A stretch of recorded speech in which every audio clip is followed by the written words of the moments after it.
This is a sports catastrophe production. Hey there, hello, ho there. It's Jeff Cutting, and welcoming you to another sports catastrophe birthday boy. June 3rd will not have it on this day because I couldn't find it.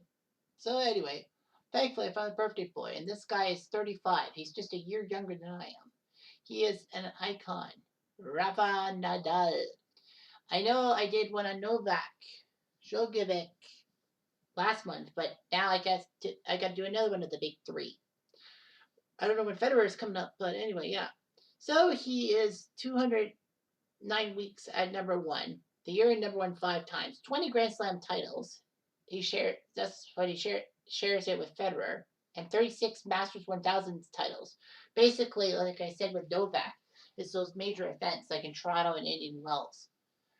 So anyway, his 13 French Open titles are amazing. I mean, he's won 65% of his Grand Slams at one Grand Slam. Okay, that's fine, but 13 out of 20. I was like, wow. He is dominant on clay.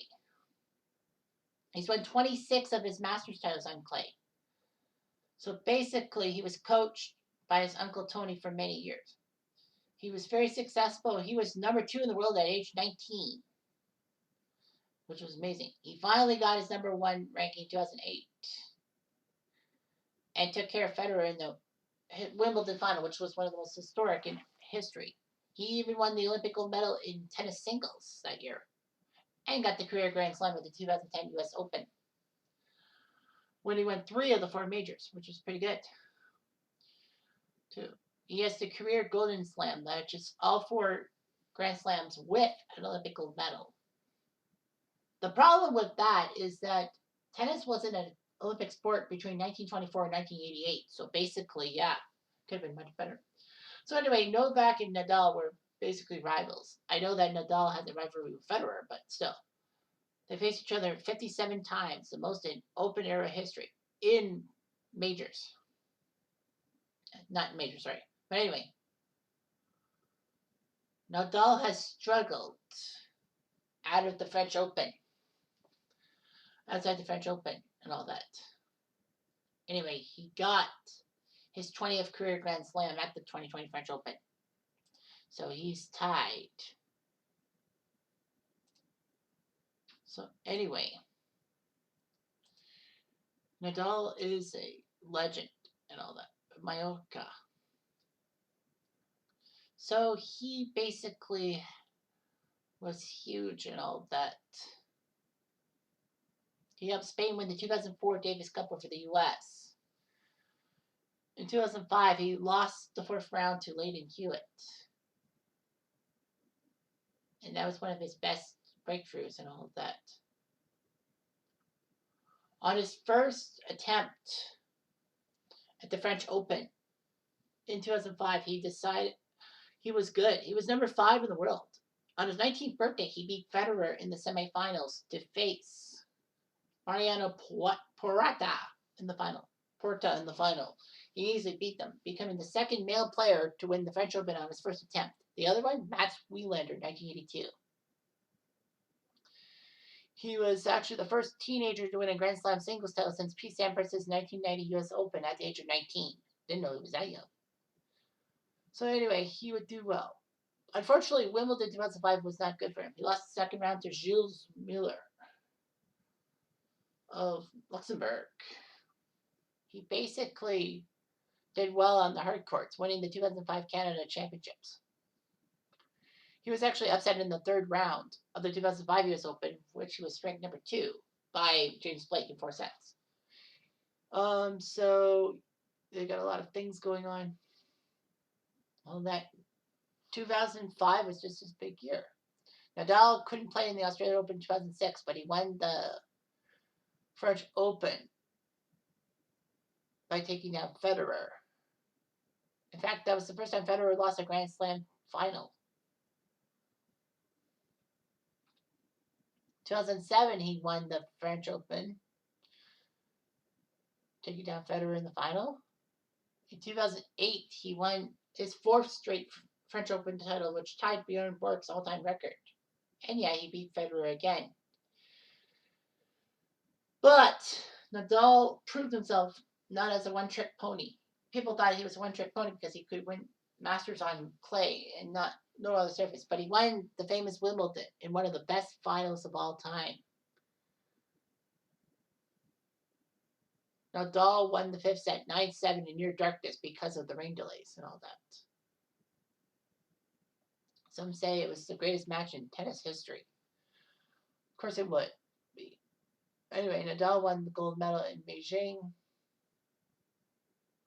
and would end up losing the U.S. Open to Andy Murray in the semifinals, which was supposed to be his coronation for a third straight major.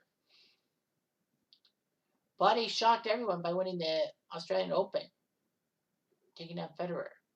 The worst part for him was that he was slated to win his fifth French Open in a row. But in the fourth round, he went up against Swede Robin Soderling and shockingly lost to the Swede.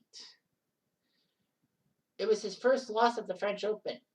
He wouldn't lose again at the French Open for 6 years. It was like, what the heck is going on? But anyway, yeah, he won Grand Slam titles 3 times, which was amazing. All that. But it wasn't the Australian Open. He got hurt. He had his knee problems, and he had to forfeit his match against Andy Murray in the quarterfinals. He would rehab, and then he would win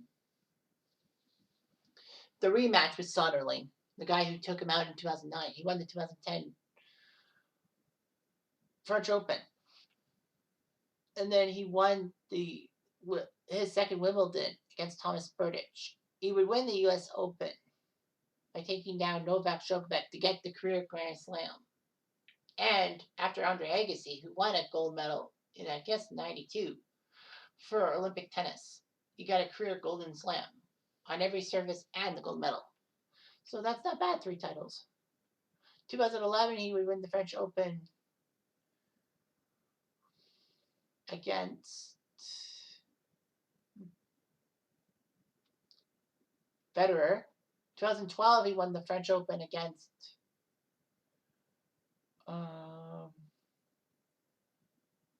Djokovic. He couldn't play in the Olympics because of his tendinitis. 2013, he won the French Open, taking down David Ferrer, his fellow Spaniard, in the final. 2014, his ninth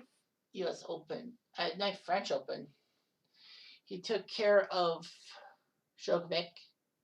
2015, he suffered a massive loss. He lost to Djokovic in the quarterfinals of the French Open. He would win another gold medal in 2016. A few titles as 11th French Open in 2018. 2019, he won five majors. 2020, he won his 13th French Open. Pretty good, huh? So anyway, yeah, it's a big rivalry, Nadal versus Federer. Nadal leads 24-16 overall and 10-4 in Grand Slam tournaments. That's amazing how Federer gets stopped by Nadal. Nadal Djokovic have met 57 times. Djokovic has beaten Nadal 29-28. Right now, he has a massive legacy. He has 13 French Opens, 11 Monte Carlo Masters, 12 Barcelona titles, 10 Rome titles. Like, he's the king of clay for a reason. 62 of his titles have been on clay. Wow. Touch of the French Open and all that. It's amazing what he did. And he was a career Grand Slam champion and all that. He's a legend.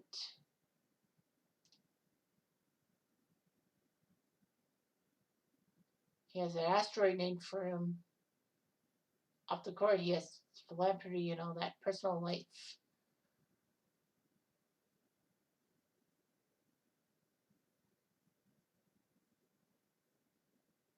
He's an agnostic atheist and all that. He likes Dragon Ball. Why? He's in a relationship with Marie Pasquale and married her in 2019. So, 20 Grand Slam titles. So, the 2005 French Open, 2006 French Open, 2007 French Open, 2008 French Open, and Wimbledon. 2009 Australia Open, 2010 French Open, and Wimbledon. And US Open, 2011 French Open, 2012 French Open, 2013 French and US Open, 2014 French Open, then for some strange reason, he didn't win any majors for 2 years till 2017, French Open and U.S. Open, 2018 French Open, 2019 French and U.S. Open, 2020 French Open. Wow, that's pretty amazing, don't you think? He's just like, what the heck is with this guy? He's got game, and he's got my heart somehow in a tennis squeezing way. Anyway, I'm Jeff Diamond. I do.